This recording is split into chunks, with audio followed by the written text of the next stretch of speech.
Hello everyone on IGTV and on YouTube. I am here to give you another weekly market update about the Phoenix housing market and what has changed since last week. Well, first of all, it is a nice, cool 107 out today, so I decided to come outside to actually do this update versus sitting in my office because it's actually not 114 today. But that's just today. Later this week, it's going to get back to that, so that sucks. But anyway, our market is just about as hot as the temperatures are right now. Last week I talked about the market index. I think that was last week. We hit a record with the market index last week of all time, which was 318. And that market index really looks at the supply and the demand in the market.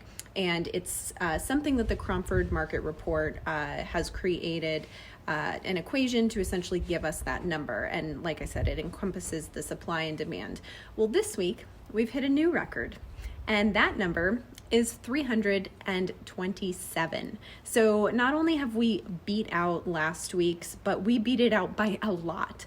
So that just goes to show that we've continued to move further into the direction of a seller's market, because the reading of 100 is balance. Anywhere between 90 to 110, so kind of keeping around that 100 mark is balance. We are at 327. And that is in the direction of a seller's market. Anything below 100 goes into the direction of a buyer's market. So that is how you understand that number, and hopefully that helps to give you some context around why things are so crazy in this market right now.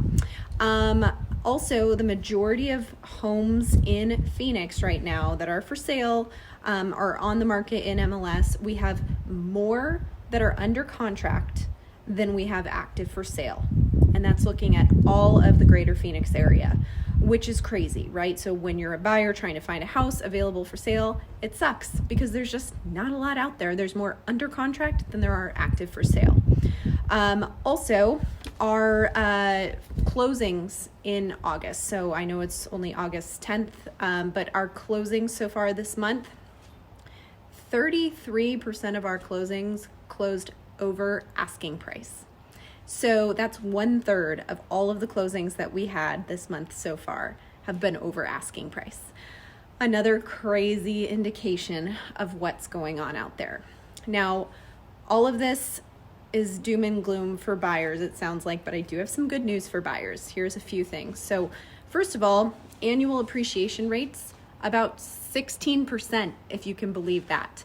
So as a homeowner, that's great news. And then if you are thinking about buying a house, hopefully that continues, right? And then your appreciation really catches up with the amount that you spent on the house.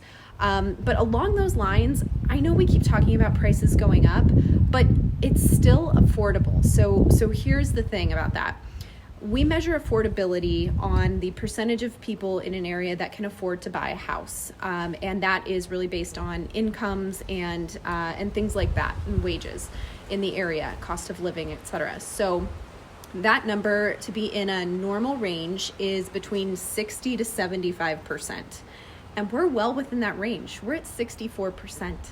So, and that's for Phoenix. So if you continue to hear prices going up and it's a big concern and you don't want to buy when prices are going up, what I have to tell you is that we are still well within that affordability range, number one. And number two, rates are really low, interest rates. So your monthly payment for that house is going to be the same, if not less, than what you would pay for rent, more than likely.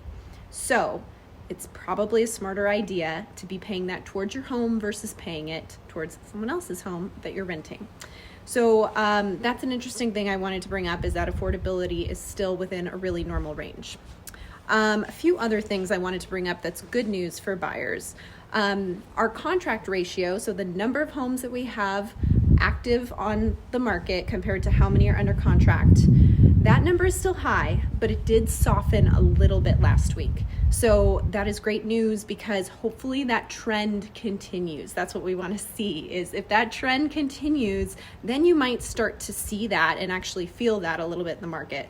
Right now it's so slight that you just probably won't notice, but we did see that happen. So let's see if that trend continues. In addition to that, we've had an increase in new listings coming to the market, mainly in the higher price ranges like 400,000 and above. But that's good news. That's more choices for you. So that's another good news for buyers. And also the other good news for buyers, and I said this last week, is our number of contracts has started to move in the trending direction of kind of falling off a little bit as we get into fall. So we're seeing that seasonal pattern with number of contracts, and we weren't sure if we were going to get that this year because of the pandemic. So right now that's what we're seeing. Hopefully that trend continues, which for you as a buyer means that things might get a little less competitive as we get into fall and into winter. So those are the good news things for buyers. Otherwise, that's all I've got as far as your market updates concerned. Hopefully, as the weeks go on, I can continue to do these outside if the weather holds up. But I think I'm at my max right now, and so are the dogs. It's gotten a little warm out here. So if you have any questions or want some more information, feel free to hit me up anytime. Have a good day.